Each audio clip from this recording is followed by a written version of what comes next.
here. So this is the text produced by a student, 7th grade student, about Pompeii. So she says she's gonna actually recite it. She's gonna record herself speak this text, and she's gonna present it to her students. So what makes this text what it should be? Instantly we have a problem. Well, we don't know what it should be because we don't know the purpose of it. That's very interesting, because most of the time we ask our students, well, create your story, create your poem, create a summary. I mean, we do it daily. But how does the student create a summary when the student knows that in order to create a summary for her girlfriend to tell her how the movie was, she would say, oh, it was just nonsense, that movie. But when they speak to someone else, that they would say, well, I expected something else. And when they speak to someone even more formal, they would say something like, I was a little bit disappointed because I didn't feel, but it reflected the society the way I actually experienced it, right? So you can see how a summary of a movie can have different structures depending on the purpose, right? But the purpose, so that's why we're talking all the time about literacy being living in life, living in the life context of a society. The literacy doesn't live in the teacher who reads and then models everything and tells students how to do things. Literacy is out there. So students need to engage in the literacy practices by engaging the world, not by engaging a book or by engaging the teacher, right? So these are the sort of points I hope they somehow came through. If they didn't, they are now. And if you have questions about it, please engage me on Collaborate or on the discussion board. So we don't know whether this text is good or bad, right? We don't know. But now, okay, so we don't know. But let us now sort of play with it. So on the 24th of August, imagine she's reading this to 12-year-olds. On the 24th of August, who can actually hold it in their mind already? 24th of August, is it before or after?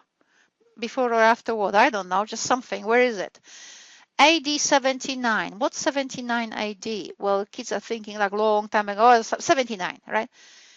Mount Vesuvius erupted in Pompeii. Oh, yeah, it did. Oh, yeah, well, it's a bad thing, isn't it?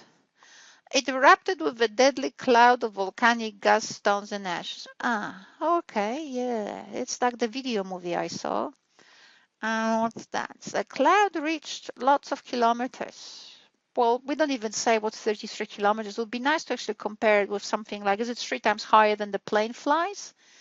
Right? I don't know. What's a molten rock? What's the rock that is actually inside of the earth, right? It just doesn't exist anywhere. It would be good to tell it to a 12-year-old.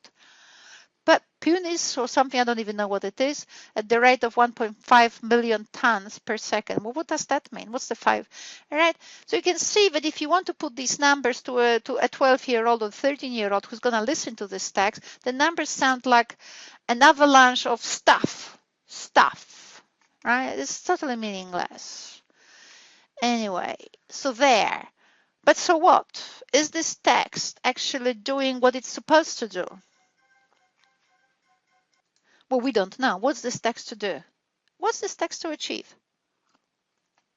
We can guess, but we don't know, right? We can guess or inform. What does that mean? You can inform in many different ways. You can laugh, and that's an information, right? You can use different devices to inform, so we don't even know whether it's actually informing. And as I showed you now, that it doesn't actually have descriptors that would make all these numbers meaningful to our students, I don't think it's very informing. So what is this text to do? Well, I will tell you pretty well what is this text to do. To satisfy the teacher. The teacher said do something and then record yourself and re-say it so I can see it. So as always, this text has nothing to do with literacy. This is not said that it's going to sit on a school website in order to show what our children, what our students investigate in order to what? Right? This has nothing to do with life. It has everything to do with compliance, a pedagogic task to make the teacher happy. It is a monkey behavioristic sort of behavior. I clap, you jump, and I give you a high distinction. I clap, you don't jump, well, I'll clap again. And if I 3 times clap and you don't jump, I'll call your parents. right? There's nothing exciting about it, nothing that we actually know that is coming across so that we can actually see straight away what's this text to do and so on. So it's a pedagogic task to satisfy the teacher. Okay. Well, she still has to do it, right? And I'm sitting next to her thinking, well, I've just taught on campus our students how to create riveting texts. So what do? Do I let a 12th grader, 7th grader to sort of write her own stuff? This is plagiarized, by the way, from Wikipedia. So do not look for this text on Wikipedia or on Google. It is out there, right? There are no inverted commas here because this probably was not relevant. So anyway, we got this text. We don't know what it is for. I'm sitting here wondering, am I going to help the student? So today, as I said, I will take you through steps to show you how this text changed within an hour of my work with the student. So we didn't do magic, but we did enough for you to notice the difference. And I'll take you through the steps of how I got there so that you actually understand it. So for now, we will leave my friend Thea, my 12-year-old friend Thea. We will leave her alone now and the text, and we just move on with my own ways of teaching. And this time I was actually, this is all about my research, but I started with ESL students. I mean, with students teaching how to teach English to as a foreign language, say in Cambodia, China, and all of that. In CDU, I was teaching this particular subject. So I'll take you through all of that so you can see how it all, because it's all about literacy, right? It's all to do with language and with culture and with socialization and with critical thinking and using terms critically. In order to actually assert yourself as a powerful citizen, not some sort of little peon. Right, so I'll just take you through all of that. So we start with the beginning. A lot of times, as you know, when people teach poetry, a lot of times, basically, when people do, when we have NAPLAN tests, we basically ask for persuasive text or something of that kind. We never ask actually our students on the NAPLAN test to do poetry or a comedy sketch. There are reasons for it, because the system knows perfectly well that we do not teach creativity. We say we do. We have it in every attribute, in every learning outcome, everywhere specified. But why don't we test for it then? Oh, because, Anya, it's simple. Not everybody can create poetry. I sometimes wonder about it because, you know what? I look around and you can look around. Why is it that every indigenous person can paint? Did you ever think about it? Not every Western person can do poetry, but every Aboriginal person can paint. It's so, I sometimes stop and wonder, what are they? They're having a paint gene, and I am missing the poetry gene. There's something interesting happening culturally, very interesting. Anyway, so my research that I will take, that my research started here, just with that question. And of course it developed, and I'll take you until we come back to little Thea's text, but I just need to take you through steps. So here it is, the family from Malaysia. They're all poetry writers, especially the mother and the little girl there, Ali. Ali on this picture was probably 10. She's my dear friend. And Ali writes poetry. This particular poem, I think it's by her mother, which you see here. But Ali produces lots of long poems. And Ali here wrote about the bird, right? Because her mother always, like typical mothers say in particular cultures, so this is just full of stereotypes, right, guys? So put up with it. I had to do a lot with some, demanding mothers want their children to study all the time or a lot of time. So the little girl wants to play, she wants to be at home. The mother wants her to be at home. So the little girl is lonely and she talks to a bird, and bird gave her company. There was another poem, I think. Is it the same one? Oh no, I think this one is here. So this one is a little bit about the bird, and this one is about her wanting to play. So she's with her mates on the playground, and her mother says, come home or otherwise. So now nobody wants to play with her because nobody wants to get into trouble, right? So she can't play with her mates who are terrified of her mother. She needs to go home. She doesn't want to go home because she wants to play.